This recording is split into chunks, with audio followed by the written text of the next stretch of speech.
minha altura? Bom, eu tenho 5 pés e 8 polegadas. E se você não entendeu nada do que eu falei, esse vídeo aqui é pra você. Hey gêmeos e gêmeas, aqui é a Bi e eu junto com a minha irmã gêmea Gi somos as gêmeas do inglês. Teachers especialistas em descomplicar o inglês pra você falar de uma vez por todas. E olha só, não sei se você já reparou, mas as unidades de medida usada em grande parte dos países falantes de língua inglesa é bem diferente das unidades de medida que a gente usa aqui no Brasil. Isso porque aqui a gente usa o sistema métrico de medidas e lá eles costumam usar o sistema imperial. Gente, isso costuma gerar uma curiosidade na galera, né? Até porque falar a unidade de medida em inglês é importante por vários motivos. Pensa só você numa viagem, tendo que falar sobre a altura de alguma coisa, peso, distância, velocidade, talvez o peso da sua mala, a distância de uma cidade até a outra, o limite de velocidade numa via, enfim, são várias as situações que podem aparecer. Vai falar do tamanho de uma casa, da temperatura que tá no dia, enfim. Então é importante saber falar sobre unidades de medida em inglês e hoje eu vou te ensinar tudo isso. Ah, e vale lembrar que para saber falar sobre unidades de medida em inglês, você tem que também saber falar sobre os números em inglês, tá? Já que a gente precisa bastante desse recurso na hora de falar de unidades de medida, peso, temperatura, distância. Se você não sabe ainda falar sobre números em inglês, vou deixar aqui linkado um vídeo completo que a gente tem aqui no canal para resolver esse seu problema. E você pausa esse vídeo aqui, assiste o vídeo sobre números e depois volta aqui para conversar comigo. Bom, vamos lá, vou te apresentar agora as unidades de medida mais utilizadas e eu separei em tópicos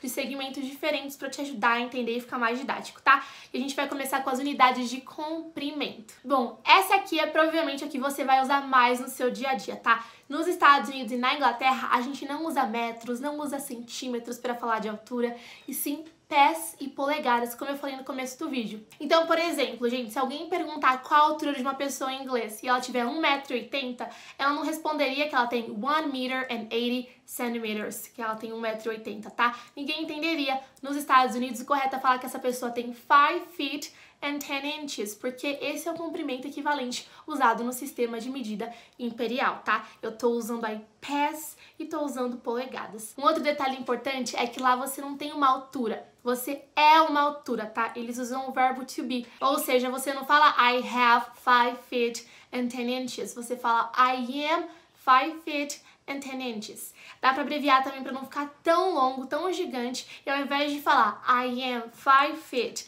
and 10 inches, a gente só fala I'm 5'10". Eu tenho 5'10", tá? No Brasil a gente também faz isso, né? Ninguém fala 1,80 m. A gente fala 1,80 m. A gente também faz isso no inglês. Bom, a gente não vai focar aqui em te mostrar como que faz a conta pra fazer a conversão, tá? Isso aí você pode jogar no Google e ele já vai converter tudo pra você sem muito esforço, sem muito erro. Então a liçãozinha pra vocês fazerem agora é pegar a sua altura em metros, digitar ela lá no Google e ver qual que é o seu tamanho em pés e aí comentar aqui pra gente, aqui na seção de comentários, me contando, né? Montando essa estrutura que eu acabei de te ensinar. Escrevendo em pés a sua altura. Mas olha só a tabelinha completa que eu vou te mostrar agora. 1 inch, que é uma polegada, é igual a 2,5 cm. 1 foot, que é um pé, são 30,5 centímetros. 1 yard, que é uma jarda, são 91,5 centímetros. 1 mile, que é uma milha, é 1,6 quilômetros. Então, só de você saber as unidades de medida já fica mais claro na sua cabeça. Bom, em relação à unidade de área agora, Bi. Bom, a próxima unidade de medida são aquelas que a gente usa para medir a área de um local, tá? Elas são super utilizadas para falar do tamanho de um terreno, ou do tamanho de uma casa, talvez o tamanho de um quarto de hotel, por aí vai. Por exemplo, se você estiver interessado em comprar uma casa com 200 metros quadrados e você quiser saber o tamanho dela no sistema imperial, né, como você deveria buscar num site de busca de casas em inglês, o corretor vai te falar que essa casa tem 2,153 square feet. E, gente, eu tô falando aqui de feet porque eu tô falando de uma casa. Se eu estiver falando de uma chácara, de uma fazenda, uma área muito maior, o mais comum é usar acres, que são acres, ou então hectares, que são hectares. How big is your house? Oh, it's 2,000 square feet. Qual que é o tamanho da sua casa? Ah, ela tem 2.000 pés quadrados. É assim que você falaria. As unidades de área mais comuns são 1 square foot, que é o pé quadrado, que tem 929 centímetros quadrados. 1 square mile, uma milha quadrada, que tem 2,6 quilômetros quadrados.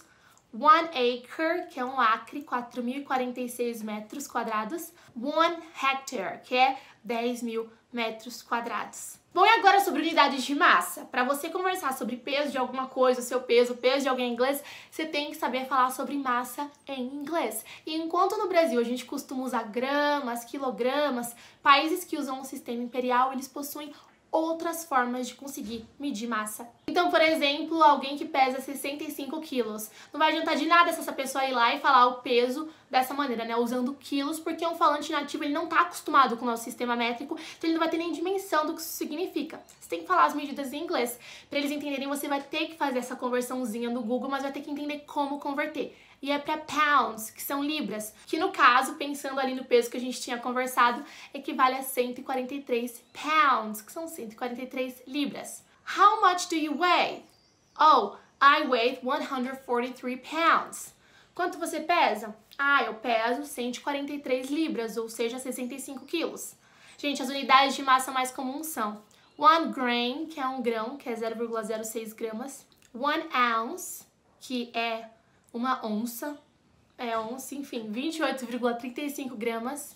1 pound, que é uma libra, que equivale a 0,45 quilogramas, né? Então, 450 gramas. E agora a gente pode partir para as unidades de volume. Gente, elas também são muito usadas, tem vários cenários diferentes onde saber falar sobre volume em inglês vai ser útil, tá? Talvez para você falar sobre o quanto de gasolina você quer colocar no seu carro, o volume que tem numa garrafa de refrigerante, enfim, por aí vai, tá?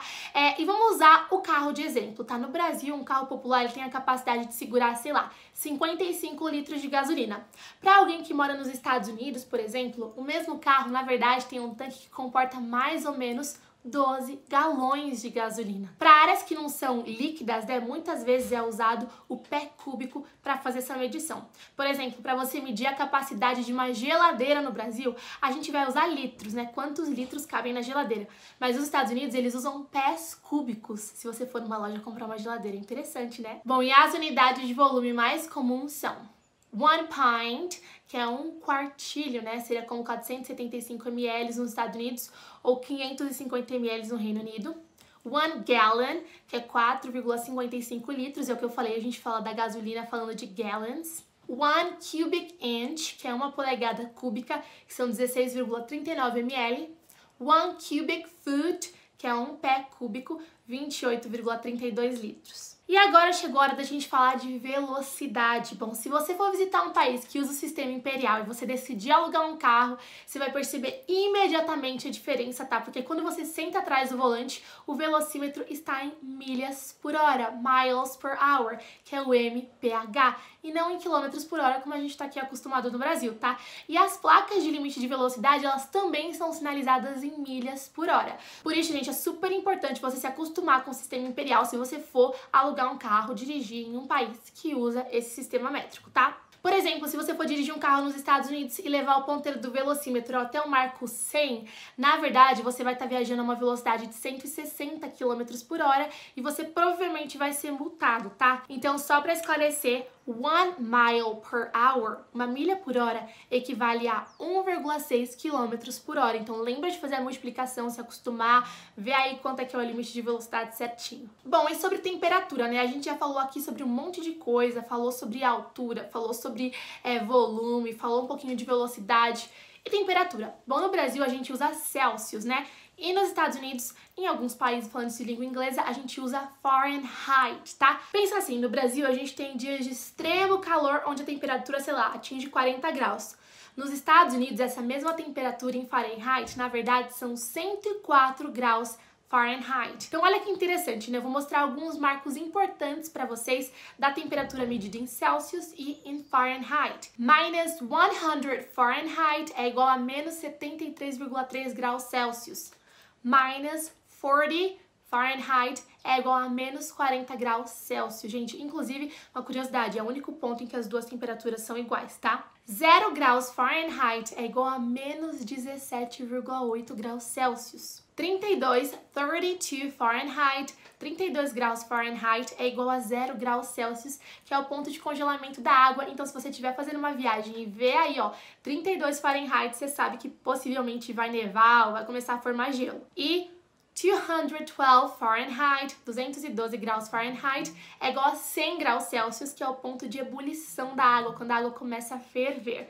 Então vai usando isso para começar a ir entendendo mais ou menos, tá? Como é que as temperaturas funcionam, o que seria uma boa temperatura em Fahrenheit. E agora a roupa, porque eu quero ir, né, quando tudo isso passar, quero ir para os Estados Unidos, quero ir para os lugares, quero comprar roupa, gente. E a última unidade de medida que a gente vai ver são justamente as unidades de medida para roupas em inglês, porque eu sei que você quer comprar sapato, você quer comprar vestido, quer comprar calça, quer comprar um monte de coisa, tá? Gente, falando de roupa, a gente não tá mais falando de sistema imperial, sistema métrico, esquece tudo que a gente conversou até aqui, tá? A gente vai falar de uma coisa totalmente exclusiva para roupas que, inclusive, pode ter variação de um país para outro, tá? E a tabela que a gente vai mostrar é só um indicador básico de como as roupas funcionam nos Estados Unidos em comparação com os tamanhos que a gente costuma ver aqui no Brasil. Então a gente tem extra small, que é o XS, XS, que é o extra pequeno, seria o nosso BP, small, que é o S, que é o pequeno, o P, medium, que é o M, o médio, né, o M, large, que é o L, que é o grande, o G, né, como seria o nosso G, lá é o L, extra large, que é XL, XL, que seria o nosso extra grande. Eles têm também o extra large, XXL, XXL, que seria o nosso extra grande, o nosso grande, e por aí vai. Então isso que é um pouquinho diferente, tá? A gente deixou de usar as medidas que a gente tinha falado até aqui, então. Bom, espero muito que você tenha gostado desse vídeo, que tenha entendido um pouquinho melhor as diferenças entre o sistema métrico e o sistema imperial, que tenha entendido também como é que a gente fala sobre roupas, em especial nos Estados Unidos, e mais do que isso, que você tenha também percebido esse grande aspecto cultural por trás desse assunto, tá? E com esse conhecimento que a gente acabou de obter durante essa aula, eu tenho certeza que você está muito bem preparado para fazer uma viagem para os Estados Unidos, para a Inglaterra, sem ter problemas para falar sobre as unidades de medida em inglês. Não se esquece também de assistir o vídeo que eu já te indiquei assistir sobre números em inglês. Dá o seu like e a gente se vê no próximo vídeo. Take care!